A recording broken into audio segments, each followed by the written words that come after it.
Aya mother mother mwandiko lwanue mother mother Zaiye. Next time nimesikia kuna demand ya kuata kawaya. Next time tutaweka kuata kawaya. Ama namna gani? God is good and all the time.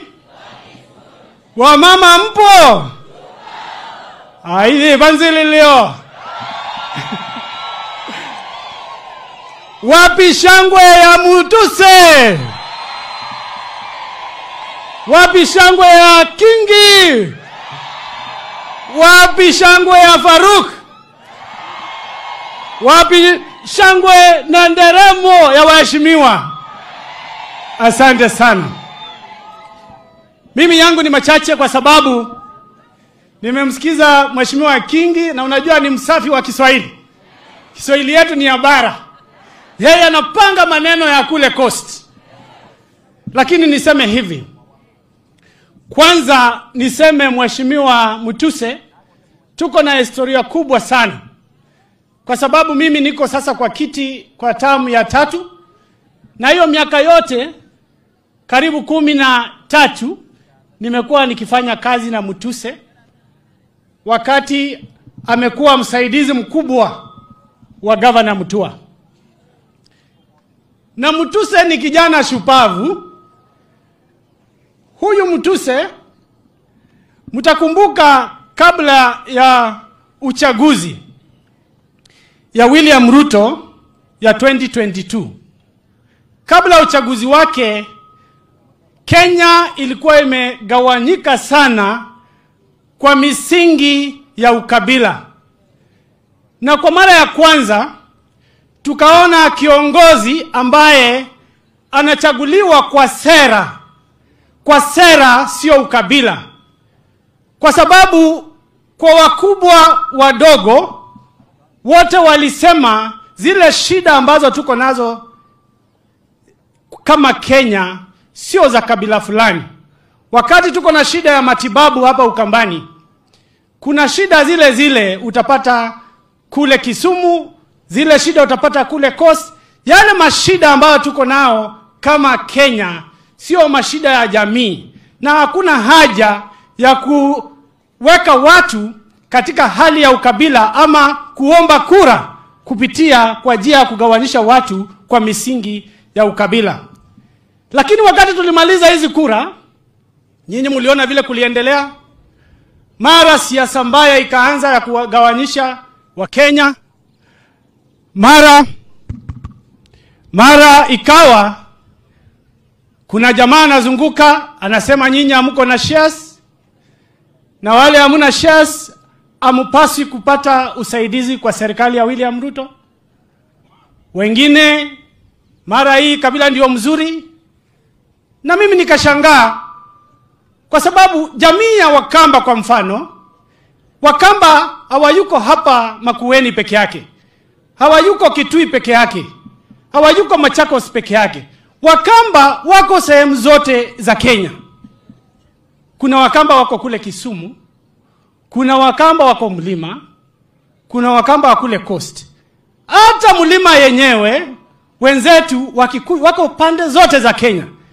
Wakati tutasema labda sehemu moja isifaidike, wewe unasahau ile kabila yako iko na watu katika ile sehemu. Na ndio ikakuwa ni siasa ambayo tunaweza kusema ni toxic. Siasa mbaya katika nchi yetu ya Kenya. Na tukasema enough is enough. Mmoja wetu kijana barubaru shupavu akasema ataingia kwa historia kuwa kijana ambaye alisimama, na historia itaandikwa tupende tusipende kwamba Mutuse alisimama, akajitokeza na akasaidia Kenya kumaliza ukabila katika nchi yetu. Kwa hivyo Mutuse, hile jambo wewe ulifanya, kuna wengi hawataweza kufanya katika maisha yao. And sometimes you do not need to be popular. You need to do the right thing. And I think Mutuse, you are doing the right thing and you did the right thing. Jambo la pili, mimi najua Mutuse sana, kwa sababu nimesema mimi na Mutuse ni kama doa, a political marriage. Na unajua tumekaa sana, watu wakiwa na ndoa kunakuwa hivi, kuna hivi, na ndoa yetu haiwezi vunjika. Tutasonga tusonge mpaka mbele. Wewe mtu anangojea divorce, utangojea mpaka utachoka. Ama namna gani? Sasa jambo moja mjue ya huyo Mutuse ni kwamba he is very very brilliant kwa mambo ya kulobi. Katika wale viongozi, mimi nimeinteract na viongozi wengi, lakini huyu Mutuse kutafutia watu yake na ile ukarabati ya kujua mali itatoka lini na vipi kwa national government kuingia huku mashinani, this guy is very very good. Na unamjua mimi siongeangi maneno just for the sake of it. Mimi naongea kwa sababu najua. Na niseme hivi, kwa hivyo nyinyi watu ya Kibwezi West, mkitupa mbao muachilie Mutuse, shauri yenu. Munafikiria aya, si mnajua kuna future? Na si mnajua makabila zingine wanajipanga? Hala, mnafikiria wenye wako hawatazeeka saa hizi? Mnafikiria mtataka vijana beruberu wa kuendeleza? Sasa nyinyi mjipange.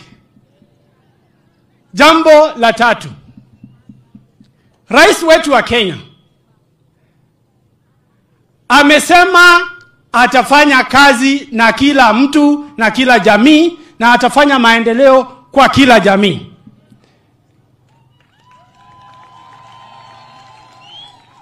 Hata wale wengine wakisema mambo ya shares, amesema mambo ya shares ni upumbavu na itupiliwe mbali sana. Na ndio mimi wakati nimekuwa chairman ya Stima ama Kawi, nimekaa chini na rais, nimekaa chini na Mutuse, na Mutuse amewaelezea hivi karibuni, takriban mwezi moja na kitu, rais wetu wa Kenya atatembea huku Ukambani. Mojawapo ya zile programs ambazo atakuja kulaunch ni programs hizo kama hiyo ya Stima, ambaye mimi mwenyewe na Mutuse, wakati mimi nimekuwa chairman wa energy, tumekalia na tukalainisha ata launch miradi hapa Makueni ya pesa takriban bilioni 2. Na hii ni pesa ambayo itabadilisha maisha ya watu wengi, mpaka vijana wapate zile kazi za kuchomelea, na sisi sote tuweze kutembea pamoja kama jamii na Kenya moja. Jambo la pili, mmesikia ya kwamba ndio kuna mambo mengi sana ambayo rais amefanya, ambayo amesemwa na Faruku huyu, ambayo amesemwa na Mutuse, ambaye yamesemwa pia na mheshimiwa wetu mkuu wa hapa, mheshimiwa Mutuse. Lakini wa Kenya pia wanauliza, wapi pesa kwa mfuko? Kwa nini pesa haicirculate? Pesa ina circulate namna hii. Regime ambaye imepita kwa yule rais ambaye tulikuwa naye, halikuwa mwepesi wa kupeana kazi tu bila kulipa. Ikawa kila kona kuna mabarabara ilipeanwa haikulipwa. Sasa ikawa Kenya iko na pending bill ya pesa mingi. Mjue ya kwamba wakati contractor hajalipwa, lazima naye hajalipa wale wako chini. Utapata bado kuna mama boga, kuna mtu ya madodo ambaye hiyo pesa haijatrickle down, na hiyo pesa haiwezi kuonekana kwa sababu mwenye pesa pale kama contractor hajalipwa pesa yake.